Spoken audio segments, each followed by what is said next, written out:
The old police precinct smelled of stale coffee and something else, something metallic like old pennies or blood. Elias had gotten used to it over the last 3 months. He was the newest addition to the homicide cold case unit, a fresh-faced 24-year-old with a graduate degree in forensic data analysis and a desperate need to impress Captain Marcus Thorne. Marcus wasn't just his captain. He was his late father's best friend, a man who had stepped in and become the closest thing Elias had to a dad. The office was a graveyard of unfinished stories. Dusty boxes labeled with decades-old case numbers lined the walls. Marcus had put him on a project to digitize everything, to bring the past into the present. Elias was tasked with migrating old, paper files into a new, secure database. It was tedious, quiet work. The rhythmic clicking of his keyboard was the only sound for Iors, a counterpoint to the city's distant hum. This afternoon, he was on a box labeled 1998 Warden. He'd pulled out a manila folder filled with brittle, yellowed paper. The first few pages were standard, a murder-suicide. The victim, a Dr. Alistair Warden, had been found dead in his home. The killer, his son, had then taken his own life. The case was closed. Straightforward. But as he scanned the handwritten notes, he found something odd. A series of small, almost imperceptible circles drawn in red pen next to certain words in the initial report. They clustered around phrases like "no sign of forced entry" and "no defensive wounds." He thought it was just a nervous tick of the old detective who wrote the report. He was about to file it away when he noticed the last page, a supplemental report written in a different hand, dated a week after the case was closed.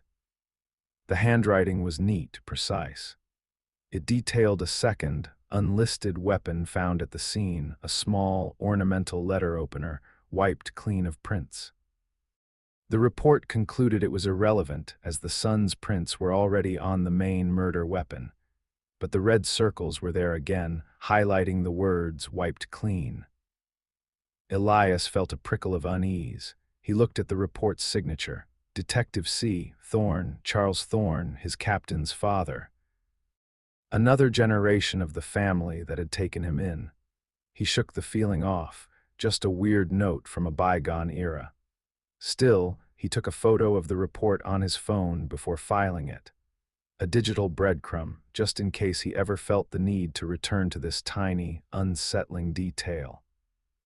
That evening, over a pizza they'd ordered to the precinct, Elias brought it up. Marcus was at his desk, his face illuminated by the harsh glow of his monitor. He was a man made of stone and tired wisdom, with a laugh that felt too big for the quiet room. "Hey, Marcus," Elias started, trying to sound casual. "I was filing the Warden case today. Murder-suicide from '98. Interesting notes in the file."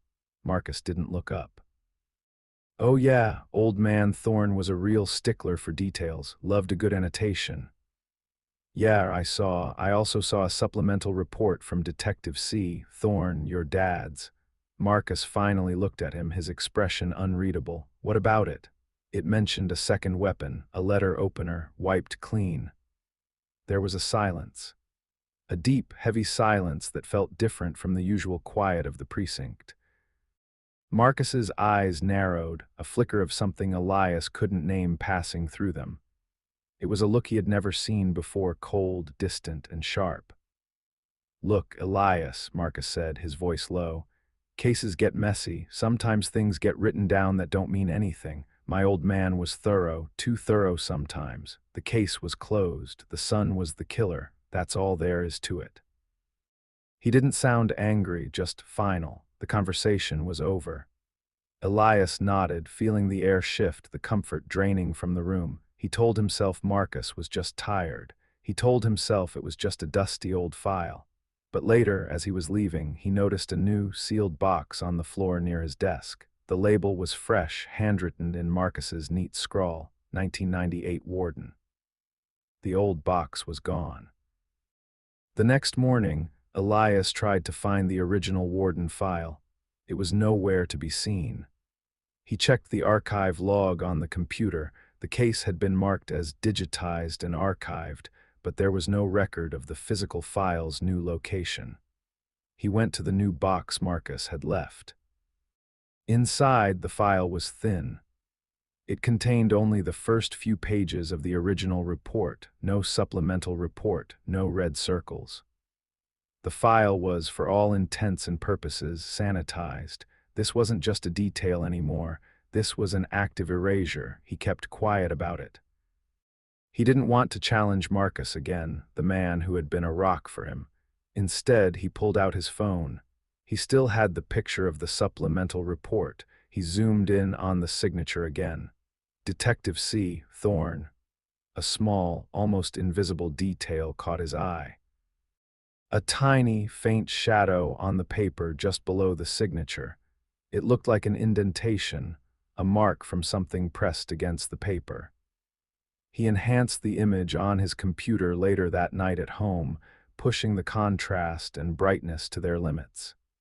It was a faint but distinct impression of a logo. A small, stylized bull's head.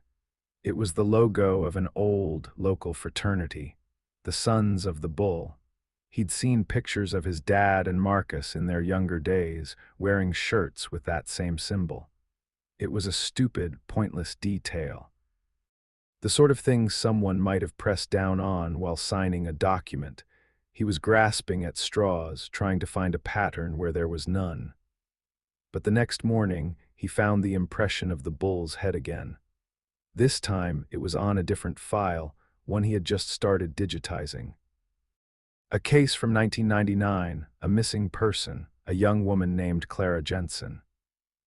The case was cold, but the file was full of dead ends and unanswered questions. And just like before, on the last page of a supplemental report, written in the same neat hand as C. Thorne's, was the faint imprint of the bull's head. Elias sat back, his heart thudding a slow, heavy rhythm against his ribs. This wasn't a coincidence. It wasn't a mistake. It was a pattern, and the pattern pointed to Marcus's father and to a fraternity. A secret, quiet society of men who had worked here in this very building.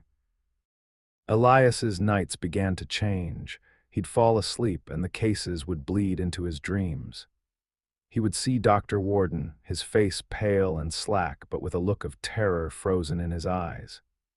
He would see Clara Jensen, her image shimmering, her mouth opening in a silent scream. And in the corner of every dream, a man's shadow, long and distorted, always carrying something in his hand that glinted in the half-light. The glinting thing looked like a small letter opener with a bull's head on the handle. He started keeping a notepad by his bed, scribbling down details from his dreams. Nonsense, he told himself, just the mind processing information. But the details were too specific. The exact pattern on the Warden family's rug, the color of Clara Jensen's scarf, details not mentioned in the official reports. He began to feel as if he wasn't just looking at the files, but that the files were looking back at him.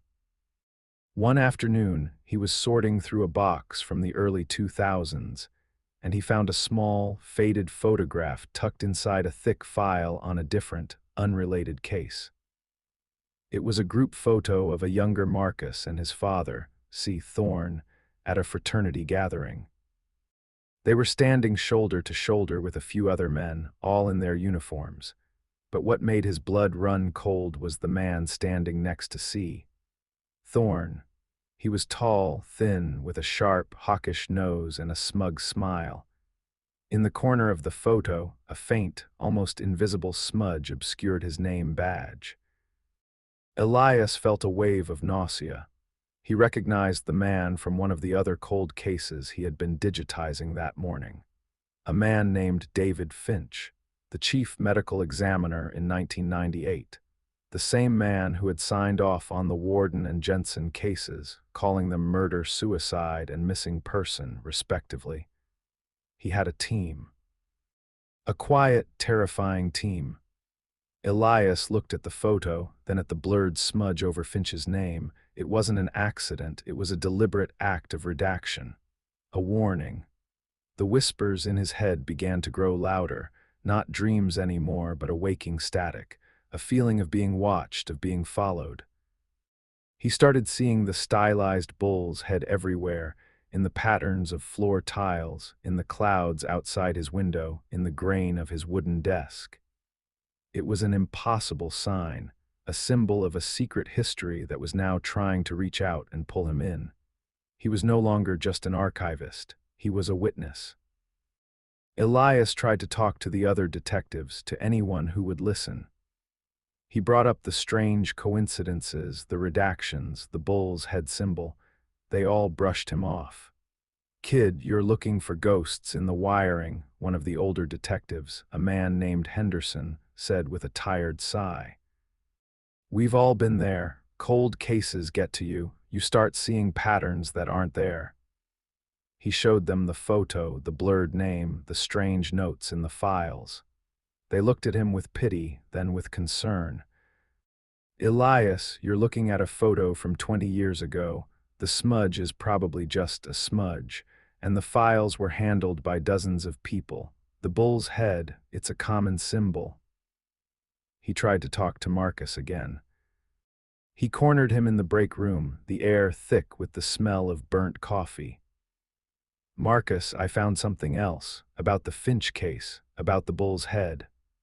Marcus's face, which had been warm and familiar a few months ago, was now a mask of exhaustion and something else.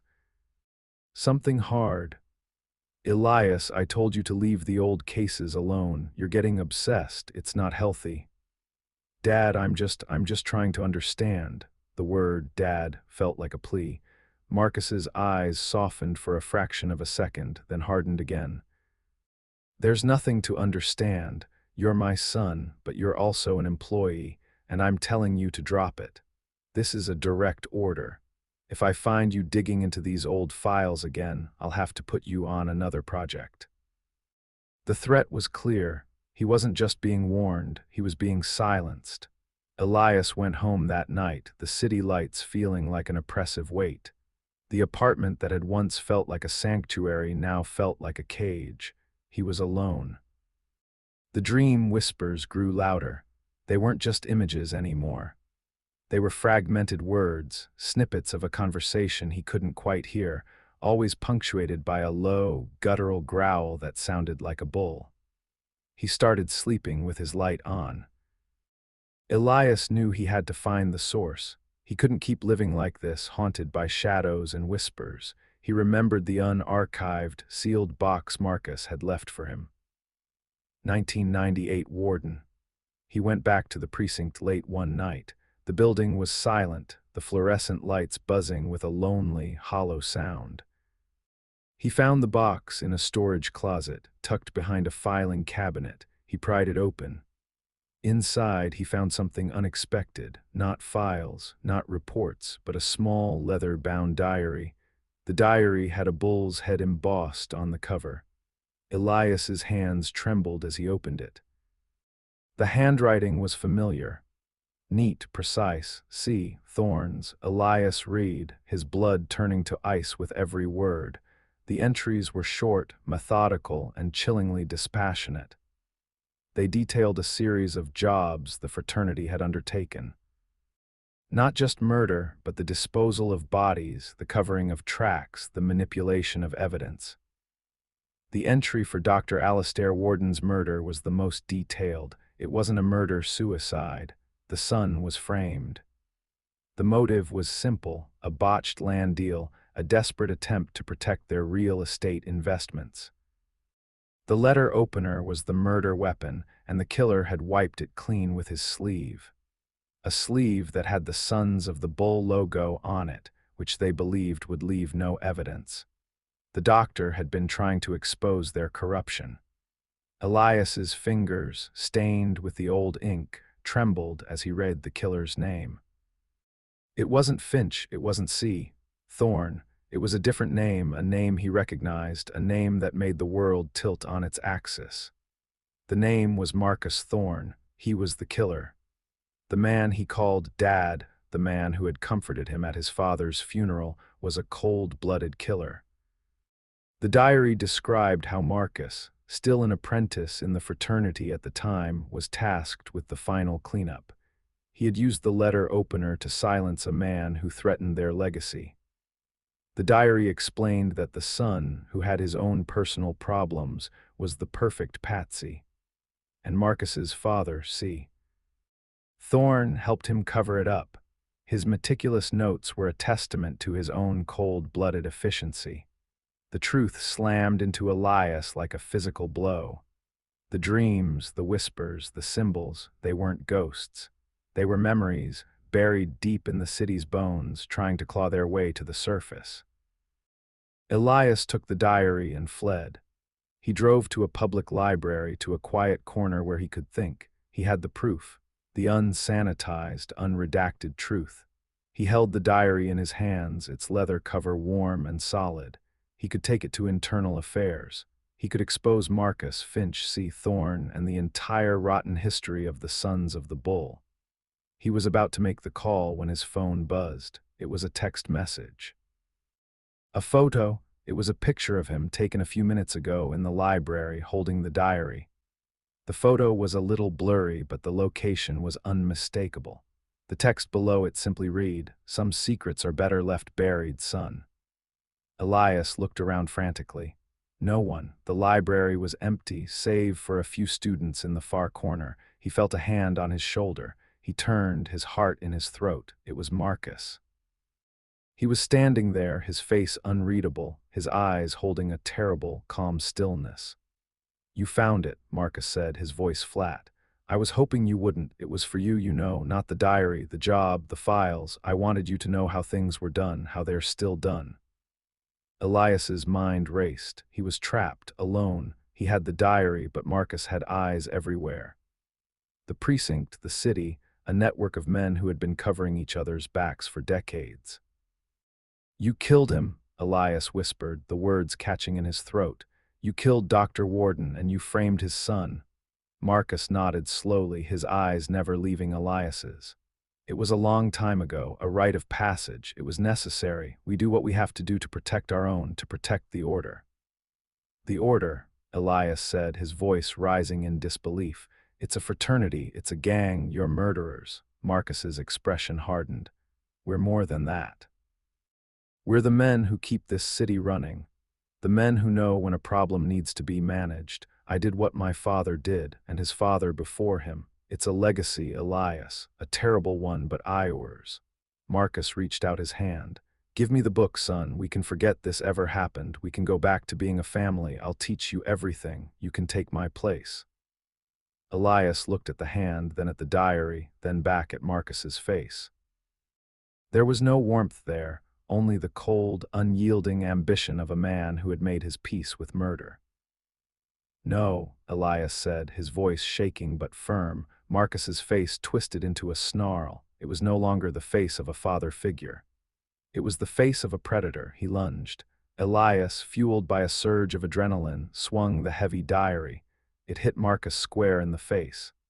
Marcus staggered back, his nose bleeding, his eyes burning with a murderous rage. Elias scrambled away, running through the library stacks. He burst out into the dark parking lot, the night air cold on his face. He heard Marcus's footsteps behind him. Fast, relentless. Elias fumbled for his keys. He got to his car, but Marcus was there, blocking the driver's side door. Marcus grabbed him, his hands strong and sure. He held him against the car, pinning him. "You're one of us now, Elias," Marcus whispered, his voice a low growl. "You have to be." He pressed something cold and metallic against Elias's temple. Elias's eyes widened, looking over Marcus's shoulder, past the parking lot, past the city lights, into the face of a stranger standing in the shadows. A face he recognized from the fraternity picture, older now, but still with that smug smile. It was David Finch, the retired medical examiner, standing there watching. Another man from the past, come to close the loop. Elias's body was found the next morning in his car, parked just outside the library.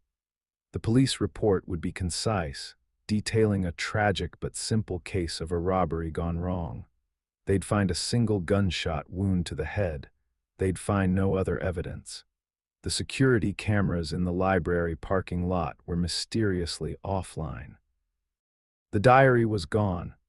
At the funeral, Marcus stood beside Elias's aunt, his face a mask of grief. He was the picture of a grieving mentor. He spoke of Elias's potential, his bright future, and his tragic, senseless end. He was a pillar of strength, comforting the mourners, his voice cracking with just the right amount of emotion. He was perfect. He was a killer, and he was perfect at it. After the funeral, Marcus returned to the precinct. The office was quiet. The old boxes of cold cases sat on the shelves, waiting for the next new hire. Marcus walked to Elias's desk and picked up a small, unassuming manila folder. He opened it, looked inside at the blank pages, and then he carefully, meticulously, placed a single, small, hand-drawn circle in red pen on the first page, right next to the heading. It was a final, terrible act of possession, a signature on a new cold case, the first fracture of the next nightmare.